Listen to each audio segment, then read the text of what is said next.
Ce qui caractérise le jupitérien, en réalité, c'est qu'il n'est pas prisonnier des questions d'appartenance. Il n'est pas solidaire du groupe auquel il appartiendrait objectivement et culturellement. En tout cas, il se sent libre de ses mouvements, libre de ses critiques, quitte à cracher dans la soupe, comme on dit, quitte à trahir, comme on dit, et il fait preuve d'un refus d'exclusivité, un refus d'esprit partisan, d'esprit de clan. Il fait éclater les clans, il dépasse, il déborde les clans. À l'opposé du saturnien, qui lui est fasciné par le phénomène collectif, le phénomène des moutons de Panurge, le phénomène de comme un seul homme. Tout le monde va dans le même sens. Ça, c'est saturnien, aller dans le même sens, être dans le courant. Alors que le jupitérien, lui, il irait plutôt à contre-courant. Alors, je sais que ce ne sont pas forcément les définitions que les astrologues distillent dans leurs ouvrages et dans leurs conférences et dans leurs bouquins, mais je crois que c'est comme ça qu'il faut dire les choses.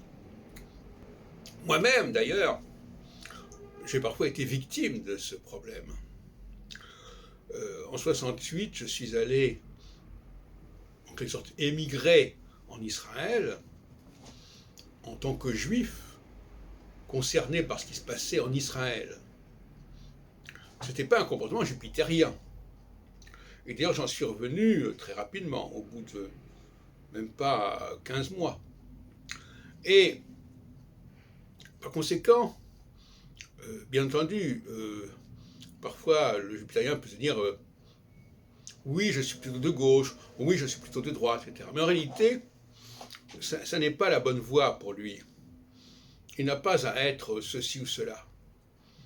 Et comme dirait Macron, d'une certaine manière, on peut être en même temps ceci, en même temps cela. En quelque sorte, le jupitérien serait plutôt au centre, alors que le saturnien serait plutôt aux extrêmes.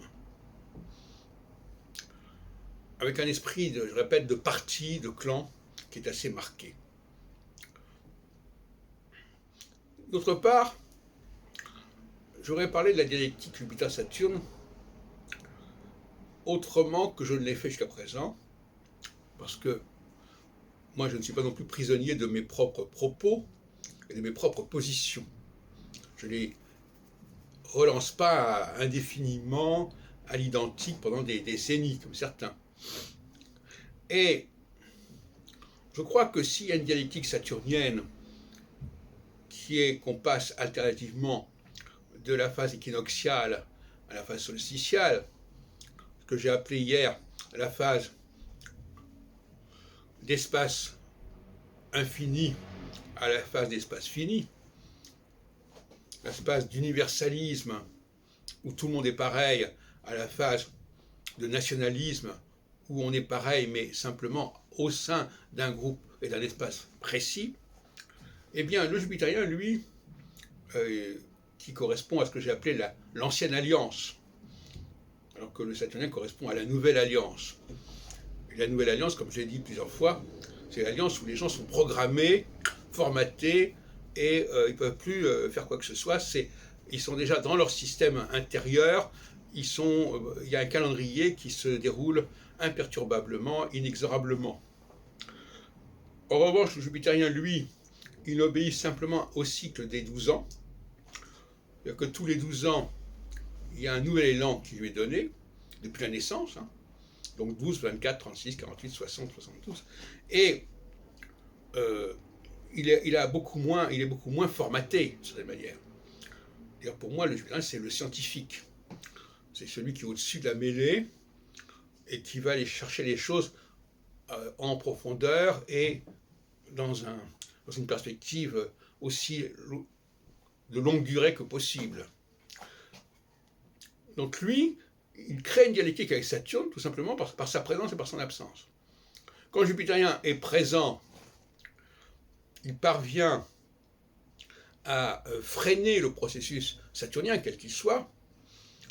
Donc, quand il est absent, ce processus saturnien, il a les coups des franches. C'est ça la différence. Donc c'est un autre type de cycle. Mais le cycle jupitérien, bien qu'il s'inscrive aussi dans un cycle de 12 ans, certains diront, oui, mais alors si c'est un cycle de 12 ans, ça veut dire bien qu'il est dépendant de Jupiter. Non, pas forcément. J'en ai déjà parlé, et Jean-Pierre Nicolas dit un peu la même chose. Nous avons une programmation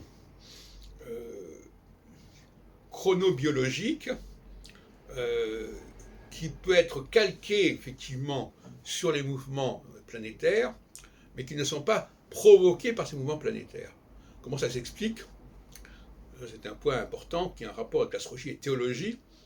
Ça s'explique par la création de notre système solaire, la création de notre humanité, comme dans le chapitre 1er de la Genèse. Dieu créa le ciel et la terre, Shamaim ve'et haaretz, et c'est comme ça. Il y a ce qui est en bas et comme ce qui est en haut, ce qui veut dire qu'on aura aligné la numérisation, plutôt la numérotation, les nombres majeurs de notre humanité, comme par exemple les règles de la menstruation, qui n'est pas forcément due à la Lune, mais qui a les mêmes profils que la Lune chez les femmes. On aura aligné dans une espèce de symétrie ce qui est en bas et ce qui est en haut, mais ça ne veut pas dire que ce qui est en l'alignement, vous savez, c'est comme un mimétisme, ça n'est pas une causalité. Parce que deux choses se ressemblent, que l'une a provoqué l'autre. Ou plus exactement, ce n'est pas l'émetteur qui a généré le récepteur, c'est le récepteur qui s'est aligné sur l'émetteur, ce n'est pas tout à fait pareil.